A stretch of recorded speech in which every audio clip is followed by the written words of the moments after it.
Welcome to VTV prime.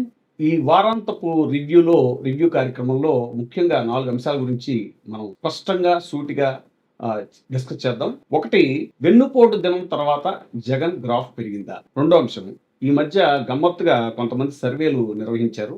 ఇప్పటికిప్పుడు ఎన్నికలు జరిగితే కూటమి ప్రభుత్వం అధికారంలోకి వస్తుందా? లేకపోతే జగన్మోహన్ రెడ్డి ప్రభుత్వం అధికారంలోకి వస్తుందా? అనేటువంటి దాని మీద డిబేట్లు కూడా పెడుతున్నారు ఈ అంశం గురించి. ఇక మూడో అంశం, తుని రత్నాచల్ ఎక్స్‌ప్రెస్ దగ్ధం కేసుని తిరగదోడాలి అని దాని మీద అనేటువంటిది జీవో బయటకొచ్చింది. ఆ జీవో ముఖ్యమంత్రి గారికి కూడా తెలియకుండా బయటకొచ్చింది అనేటువంటిది ఒక వర్గం మీడియాలో జరుగుతున్నటువంటి చర్చ. నిజంగా అలా బయటకొచ్చిందా? లేకపోతే అసలు ముఖ్యమంత్రి గారికి మరి పాలన మీద పట్టు తప్పిందా? ఏంటి ఈ అంశం మీద? ఇక నాలుగో అంశం, జగన్ అరెస్టు ఎప్పుడు? ఇదిగో ఇప్పుడు, ఇదిగో అప్పుడు అని విపరీతమైనటువంటి చర్చలు జరుగుతున్నాయి దాని మీద కూడా. ఈ 4 అంశాల మీద సమగ్రంగా, స్పష్టంగా, క్లుప్తంగా విశ్లేషించడానికి మనతో ఉన్నారు senior journalist and jurist Shri Vijayababu గారు. సార్ నమస్తే సార్, వెల్కమ్. సార్, ఇప్పుడు ఈ 4 అంశాల మీద ఈ వారం రోజులుగా జరుగుతున్న చర్చలు చూస్తున్నాం సార్. మొదటిది, వెన్నుపోటు దినం తర్వాత జగన్ గ్రాఫ్ పెరిగిందా? దాని మీద మనం ఎలా? ఒకటి, వెన్నుపోటు దినం కార్యక్రమం ఏంటంటే ఖచ్చితంగా వైసీపీ వారి యొక్క అంచనాలకు అనుగుణంగా కొన్ని నియోజకవర్గాల్లో చెప్పాలంటే ఎక్కువగా కూడా జరిగింది. అంటే పోలీసులు ఒక రెస్ట్రిక్షన్స్ పెట్టారు.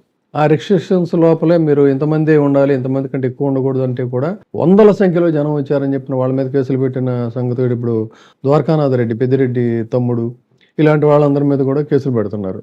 సో ఏదేమైనా కూడా ఒక జోష్ అనేటువంటిది నింపింది అని చెప్పాలి. ఆ కేడరు ఇన్ని నిర్బంధాల మధ్య, ఇన్ని ఒత్తిళ్ల మధ్య, ఇన్ని ఆంక్షల మధ్య కూడా వాళ్ళు కసిగా బయటకు వచ్చి దాన్ని సక్సెస్ చేశారు. అందుకని చెప్పాలంటే ఈ వెన్నుపోటు దినం అనేటువంటిది ఆ పార్టీలో, ఆ పార్టీ శ్రేణుల్లో ఒక జోష్ నింపింది. ఇలాంటి అరెస్టులు కానీ, హెచ్చరికలు కానీ, హింసలు కానీ మనల్ని ఏమి చేయలేవు అనేటువంటి దాన్ని చాలా స్పష్టంగా మనం అనుకోవచ్చు. ఆ విధంగా అది గ్రాండ్ సక్సెస్ అయిందని చెప్పాలి. ఫర్దర్ యాక్టివిటీస్కి కూడా అది ఒక ఇన్స్పిరేషన్గా ఆ పార్టీలో మిగిలిందని చెప్పాలి.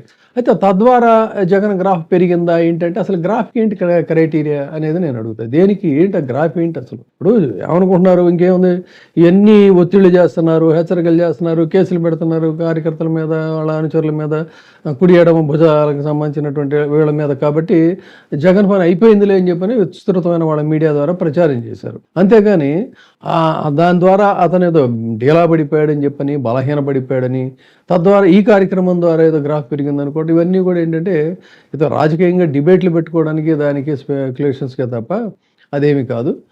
డెఫినెట్గా ఆ పార్టీ అయితే కన్సాలిడేట్ అయిందనేదే చెప్పచ్చు.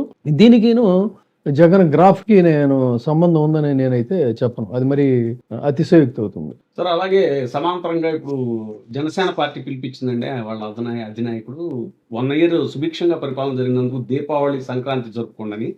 దాని మీద ఎలాంటి రెస్పాన్స్ వచ్చిందంటారు?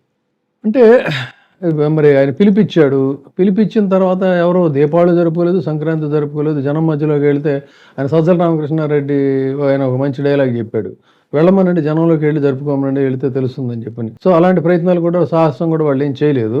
కాకపోతే ఇక్కడ ఒక ఆసక్తికరమైన అంశం చెప్తా. వాళ్ళు సంక్రాంతి, ఈ దీపావళి జరుపుకున్నారో లేదో తెలియదు కానీ వెన్నుపోటు దినం జరిగిన తెల్లారి వైసీపీ శ్రేణులు మాత్రం చాలా నియోజకవర్గాలు కనుమ పండుగ జరుపుకున్నారు. నిజం, నవ్వుతం కాదు. ఆ కనుమ పండుగ అంటే ఏంటంటే, అంటే దీంతో కంపేర్ చేసుకున్నప్పుడు చాలా సక్సెస్గా చేశారు. దానికి గాను వాళ్ళ యొక్క అనుయాయుల్ని, అనుచరులని, సహచరులని, సన్నిహితుల్ని పిలిచి చాలా బాగా జరిగిందబ్బా, రండి ఇవాళ మనం తలకూర ఇది వేసుకొని అని చెప్పని బిర్యానీలు, పలావులు, వాళ్ళ ప్రాంతాల్లో నాన్ వెజిటేరియన్స్ విందు భోజనాలు జరిగినాయి అనేది మాత్రం మనకి సమాచారం ఉంది. సో ఆ విధంగా వీళ్ళు కనుమ పండుగ అయితే చాలా గ్రాండ్గా చేసుకున్నారని చెప్పచ్చు. తర్వాత రెండో అంశం, ఈ మధ్య గమ్మత్తుగా కొంతమంది సర్వేలు నిర్వహిస్తున్నారు సార్. అప్పుడే ఇప్పటికిప్పుడు ఎన్నికలు జరిగితే కూటమి ప్రభుత్వం మళ్ళీ వస్తుందా, లేదా వైసీపీ మళ్ళీ అధికారంలోకి వచ్చే అవకాశం ఉందా అని వీటి మీద పెద్ద డిబేట్లు కూడా చేసేస్తున్నారు సార్. ఈ అంశాన్ని ఎలా చూడాలి? ఇప్పుడు ఏమైందంటే కంటిన్యూస్గా న్యూస్ ఛానల్స్ అనేవి పెట్టారు. అటు న్యూస్ ఛానల్స్తో పాటు ఈక్వల్గా మన ఇలాంటి సోషల్ మీడియా ఇది కూడా డిజిటల్ YouTube channels. డిజిటల్ కార్యక్రమాలు. వీళ్ళకి ఏదో ఒక సబ్జెక్ట్ కావాలి. సబ్జెక్ట్ అయితే ఇప్పుడు మనం అంటే ఏం చేస్తామంటే కన్స్ట్రక్టివ్గా చాలా సీరియస్ సబ్జెక్ట్స్ చేసుకుంటూ వెళ్తున్నాం. మనకి సీరియస్ వ్యూవర్స్ మాత్రమే, ఇది మెచ్యూర్డ్ వ్యూవర్స్ మాత్రమే మనకు ఉంటారు. అది మనం అంతకే కన్ఫైన్ అయ్యాం. కాదు, అట్లా కాదు. వీళ్ళకి ఏంటంటే స్పైసీ న్యూస్ కావాలి. స్పైసీ న్యూస్ చక్క చక్క చక్క చక్క పెట్టిన వెంటనే ఎక్కడికో వెళ్ళిపోవాలి, వాళ్ళకి రేటింగ్ రావాలి. ఇవన్నీ వాళ్ళకి చాలా ఇంపార్టెంట్. దానికోసం అని చెప్పని బుర్ర బద్దలు కొట్టేసుకొని ఇది అయిపోయింది. దీని వెంటనే మళ్ళీ ఇంకొకటి ఏం ఆలోచించాలి, దాని తర్వాత ఇంకొక సెన్సేషన్లో. ఈ రకమైనటువంటి ఎక్సర్సైజ్లో ఇప్పుడు కొత్తగా వినవస్తుంది ఏంటంటే సర్వేలు చేస్తున్నారంట. సర్వేలు చేస్తూ ఉంటే కొన్ని సర్వేల్లోనేమో కొంతమంది ఇప్పుడు ప్రజెంట్ గెలిచినటువంటి ఎమ్మెల్యేలు వాళ్ళు బలహీనపడిపోయారు, అసలు పూర్తిగా ఇదైపోయింది. అక్కడ వైసీపీ ఒక్కసారిగా చాలా బలోపేతం అయిపోయింది ఫలానా నియోజకవర్గాల్లో. లేదు అన్నట్లయితే అసలు ఇప్పటికిప్పుడు ఎన్నికలు పెడితే ఏమవుతుందని మళ్ళీ వాళ్ళ అనుకూల మీడియా దాని మీద డిబేట్లు చెప్పటం. అసలు అర్థం పర్థం ఏమైనా ఉందండి? ఎందుకు జరుగుతాయి ఇప్పుడు అసలు ఎన్నికలు? ఏమన్నా మిడ్ టర్మ్ పోల్స్ వచ్చే ఛాన్స్ ఏదన్నా ఉందా? పోనీ జమిలీ ఎన్నికలు ఏమైనా సమీపంలో ఉన్నాయా? ఎన్నికల సమీపంలో ఉన్నాయి. అర్థం ఉండాలి కదా దేనికైనా కూడా. ఒక రేషనలిస్టిక్గా జర్నలిజంలో ఆలోచించాలి. ఏదైనా ఒక సబ్జెక్టుని మనం తీసుకొని దాన్ని హైలైట్ చేస్తున్నామంటే ఉండాలి. పర్ఫార్మెన్స్ అంటారా, మంత్రుల పెర్ఫార్మెన్స్, ఎమ్మెల్యేల పెర్ఫార్మెన్స్ ఎలా ఉంది ఏంటనేది సరే వాళ్ళు ఎవరో కొంతమంది చేసుకుంటున్నారు, అది వేరే. కానీ దానికిను ఎన్నికలు జరిగిపోతే ఇప్పటికిప్పుడు ఎందుకు జరుగుతాయి ఎన్నికలు? దీనికంటే ముందు జరగాల్సిన తమిళనాడులో జరగాల్సిన ఎన్నికలు ఉన్నాయి. ఆ తర్వాత ఇక్కడ మనకి ఇటు చూసుకుంటే దాని తర్వాత తెలంగాణలో జరగాలి, ఆ తర్వాత కదా ఆంధ్రప్రదేశ్. కాబట్టి ఇవన్నీ అర్ధరహితమైనటువంటి చర్చలు, అర్థంలేనటువంటి ఊహలు.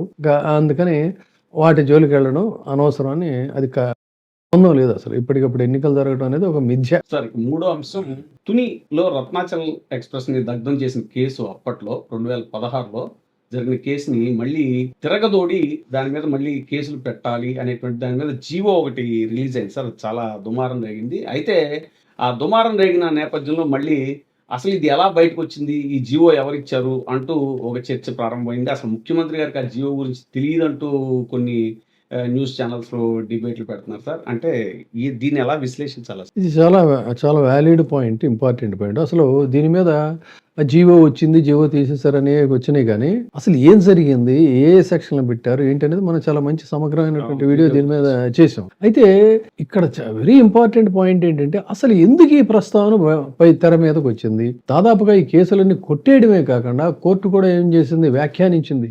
ఇది కరెక్ట్ కాదు, వీళ్ళ మీద ఇలా పెట్టడం అనేటువంటిది తీవ్ర ఆగ్రహం, ముగ్గురు అధికారుల మీద కూడా కోర్టు ఆగ్రహం వ్యక్తం చేసినటువంటి కామెంట్స్ ఇవన్నీ కూడా మనం ఇచ్చాం, మనం చెప్పిన దాంట్లో ఇస్తే. అలాంటిది ఎందుకు తెర మీదకి వచ్చింది? ఒకవేళ తెర మీదకి వచ్చింది ఇది ముఖ్యమంత్రి గారికి తెలియకుండా ప్రభుత్వం అని చెప్పి అంటున్నారు. ప్రభుత్వానికంటే ప్రభుత్వానికి తెలియకుండా ఎవడో ఎందుకు తెస్తాడు, ఎవడో రిలీజ్ చేస్తాడండి. ఏ కార్యక్రమం అయినా కూడా on the name of government. And more over ఏంటంటే ఇది ఏదో జరిగిపోయిందిలే, వీళ్ళకి ఫలానా వాళ్ళకి ఏదో కొన్ని సర్టిఫికెట్స్ లాంటి ఇష్యూ చేద్దాం, లేకపోతే దాన్ని వాయిదా వేసాం, పరీక్షలకు సంబంధించింది ఏదో చేద్దాం, ఎస్ఎస్ఎల్ని ఎక్స్టెండ్ చేసాం, ఇలాంటి ముఖ్యమంత్రి దృష్టికి రాలేదంటే అది వేరే న్యాచురల్ కోర్సులో. ఇది లీగల్ అంశం, చాలా సున్నితమైనటువంటి అంశం, మామూలు అంశం కూడా కాదు. ఎందుకంటే అనేక మంది రైలు దగ్ధం చేసి ఒక పెద్ద ఒక సామాజిక వర్గంకి ముడిపడి పెద్ద ఎత్తున ఆందోళన జరిగినటువంటి అంశం, ప్రభుత్వం ఎగ్జిస్టెన్స్ పునాదులు కదిలిపోయినటువంటి ఇష్యూ. అలాంటి దానికి సంబంధించి కేసులో తిరగదోడేటప్పుడు అది ముఖ్యమంత్రి తెలియకుండా జరిగిందని అంటే ఎక్కడ అసలు అది చాలా సత్యదూరంగా ఉంది. ఇది సమర్థనీయంగా లేదా చెప్పాలంటే. అయితే అదే గనక నిజమైతే ఒకవేళ అసలు ఈ ఆంధ్రప్రదేశ్లో ప్రభుత్వ పాలనా వ్యవహారాలు కీలకమైన అంశాలు కూడా ముఖ్యమంత్రి చంద్రబాబు నాయుడు గారికి ప్రమేయం లేకుండా జరిగిపోతున్నాయా? చేసిన తర్వాత ఆయనకి ఇన్ఫార్మ్ చేస్తున్నారా? ఆయన ఏదో మమా అన్నట్టుగా ఆయన గౌరవార్థం ఆయన కొన్నిటిని అలా తెలిసినట్టు ఉంటుందా? అదే కనుకైతే మరి ఆ తెర వెనక ప్రభుత్వాన్ని నడిపిస్తుంది ఎవరు? తద్వారానైనా ఈ అప్రదిష్టాను ఇవన్నీ కూడా ప్రభుత్వానికి వ్యతిరేకమైనటువంటి కొంత స్పందనలు రావడానికి కారణం. లేదు, చంద్రబాబు నాయుడు గారు ఎలా చేస్తున్నారు, చేసినట్టు ఈ పని ఎందుకు చేస్తారు ఆయన అని తెలియకుండా ఎందుకు చేస్తారు అనేది ఒక పార్శ్వం. మరొక పార్శ్వం ఏంటంటే కాపుల మీద ఖచ్చితంగా వీళ్ళని వేధించాలి, వీళ్ళని ఏదో రకంగా మళ్ళీ తొక్కేయాలి. మళ్ళీ కొత్తగా వీళ్ళు రిజర్వేషన్లు ఇస్తామన్నారు కదా, మరి ఇంత మేము మద్దతు ఇచ్చాం కదా, మరి ఇప్పటికైనా మాకు రిజర్వేషన్ ఇస్తారా అనే కొత్త రాగాన్ని మళ్ళీ ఆ పాత రాగాన్ని కొత్తగా అందుకుంటారేమో. అలాంటివి ఏమీ లేకుండా భయపెట్టాలి అన్నట్లయితే దీన్ని ఏదో ఇట్లా ఒక ఆయుధాన్ని తీసి అవసరమైతే వాడతాం, జాగ్రత్త, ఇది మా దగ్గర ఇది ఉంది అనే దానికి ఒక హెచ్చరికగా ఏమైనా చేశారా అనేది కూడా ఇక్కడ చాలా వ్యాలిడ్ పాయింట్. అది తెలియకుండా జరిగిందని కూడా లేదు, అన్నీ తెలిసే దాన్ని తీస్తున్నట్టు తీసి, లేదు మా ప్రమేయం లేకుండా జరిగిందని దీన్ని ఒక హెచ్చరికగా, మళ్ళీ ఫర్దర్ డిమాండ్స్ లేకుండా అలాంటిది ఏమైనా చేశారనేది కూడా ఇక్కడ చాలా కీలకమైనటువంటి అంశం. ఏది ఏమైనా కూడా ఇది మరి కాపు సామాజిక వర్గం కూడా ఖచ్చితంగా ఆలోచించాలి. అంటే ఏ చిన్న అవకాశం ఉన్నా కూడా మిమ్మల్ని తొక్కివేయడానికే వాళ్ళ యొక్క మనస్తత్వం ఏంటనేది ఇక్కడ సైకలాజికల్గా గమనించాల్సింది. వాళ్ళ సైకాలజీ ఏంటి అనేది తెలుస్తుంది. అవసరార్థం వాడుకోవటం, ఆ తర్వాత చేయటం అనేది ప్రాతిపదిక. ఆ రోజున ఉద్యమం దేనికి జరిగిందండి? ఎన్నికల్లో ఓట్ల కోసం అని చెప్పని మీకు అసాధ్యమైనటువంటి వీటిని కూడా రిజర్వేషన్ ఇస్తామని చెప్పనని దానికి ఒక కమిషన్ వేసి, మంజునాథ కమిషన్ అని అదని ఇదని అన్నీ చేసి, ఆ తర్వాత మళ్ళీ ఏం చేశారు? గట్టెక్కిచ్చారు, గోడెక్కి ఎక్కడో. అప్పుడే కదా మరి వాళ్ళంతా కూడా ఇదైంది. సో అప్పుడు ఆ రకంగా ఉపయోగించుకున్నారు.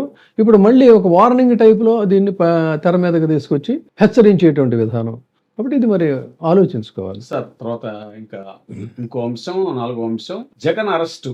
మద్యం కుంభకోణంలో ఇప్పటికే చాలా మందిని అరెస్ట్ చేశారు, కీలకమైనటువంటి వ్యక్తులను అరెస్ట్ చేశాము. ఇంకేముంది, ఇదిగో జగన్ అరెస్ట్ ఈ రోజు రేపు అని విపరీతమైన చర్చలు జరుగుతున్నాయి సార్ ఆ మీడియాలో. సో జగన్ అరెస్ట్ ఎప్పుడు, ఎలా?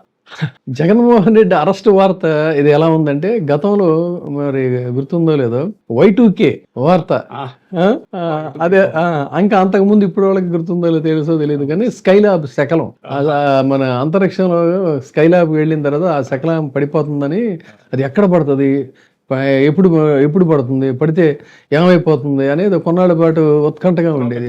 తర్వాత Y2Kకి సంబంధించి మొత్తం ఇదంతా కూడా ఇదైపోతుందంట కదా అని. అట్లా ఇప్పుడు కూడా ఏంటంటే జగన్మోహన్ రెడ్డి అరెస్ట్ ఎప్పుడు ఎలా చేస్తారు, ఏం చేస్తారు, అసలు ఇంకేముంది, అయిపోయిందా, అరెస్ట్ చేస్తే బయటకు వస్తాడా, లేదు మళ్ళీ దాని కంటిన్యూషన్. ఇది విపరీతంగా ఉత్కంఠ భరితంతో జుట్లు పీకేసుకుంటున్నారు అనమాట. దీని మీద అసలు వాళ్ళకంటే కొసలోడికి ఎక్కువ బాధ ఉంటుందని ఈ కొసల మీడియా ఉంది కదా, వాళ్ళకి ఎక్కువ చాలా ఉత్కంఠగా ఉంది. కాకపోతే ఇక్కడ చెప్పేది ఏంటంటే, అరెస్టు చెయ్యాలా వద్దా అనే దాని మీద తన యొక్క అరెస్టుని, తన యొక్క అంతం అనేటువంటి పెద్ద పదం అవుతుంది కానీ మాట్లాడారు కూడా కదా వాళ్ళు, చర్చలో మీడియాలో కూడా వచ్చింది కదా. కాబట్టి ఆ అంతాన్ని చూడాలి అన్నంత కసి, ద్వేషం ఉన్నటువంటి వీరు దాని మీద విపరీతంగా ఎక్సర్సైజ్ చేస్తున్నారు. అయితే వాస్తవానికి ఏంటి, అక్కడ ఒక స్ట్రాంగ్ ఇవేమీ లేవు. తన్ని ఇందులో ఈ లిక్కర్ స్కామ్లో ఇరికించి బిగించాలి. ఈ లిక్కర్ స్కామ్లో ఇరికించి బిగించడానికి ఏమీ లేదు. అంతకుముందు ఏంటంటే భలే మనం ఎదురు చూస్తుంటే భలే ఛాన్స్ దొరికిందిలే అని చెప్పని సెకీ ఒప్పందం మీద హడావిడి చేశారు. అసలు పుంఖానుపుంఖాలుగా రాసేశారు, ఇంకేం దొరికింది, ఇరుక్కుపోయాడని చెప్పని. తీరా చూస్తే అది కాస్త తుస్సుమంది. అన్న తర్వాత మళ్ళీ ఇప్పుడు వాళ్ళ దృష్టి లిక్కర్ మీద. లిక్కర్లో కూడా ఎక్కడ కూడా బలమైన సాక్ష్యాధారాలు ఏమీ కనిపించడం లేదు. ఆల్రెడీ అరెస్ట్ చేసే వాళ్ళని కోర్టులకు తీసుకెళ్తుంటే వాళ్ళ మీద ఉన్న కోర్టుల కామెంట్స్ కానీ ఇవన్నీ కూడా సరిగ్గా లేదు. ఇదే కనుక ఇలా తొందరపడి అరెస్ట్ చేస్తే ఏముంది, జైలుకి వెళ్తాడు, మళ్ళీ బెయిల్ మీద బయటకు వస్తాడు. దాంతో మరింత బలోపేతం అయ్యేటట్టు అవకాశం ఉంటుంది. సో ఇది కాదు, మరి ఎలా చేయాలి అనేది దాని మీద చేస్తున్నారు. ఖచ్చితంగా జగన్మోహన్ రెడ్డి అరెస్ట్ అనేది జరుగుతుంది, జరగదనడానికి వీల్లేదు. దానికి ఆయన కూడా మానసికంగా సిద్ధపడ్డాడు.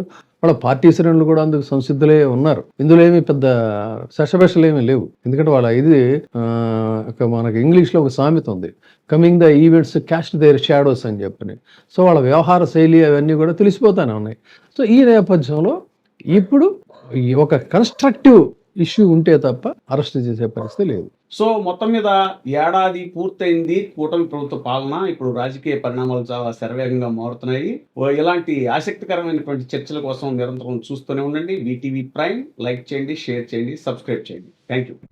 ఇప్పుడే సబ్స్క్రైబ్ చేయండి, లైక్ చేయండి, షేర్ చేయండి. VTV ప్రైమ్, మీ ఉత్తమాభిరుచుల సమ్మేళనం.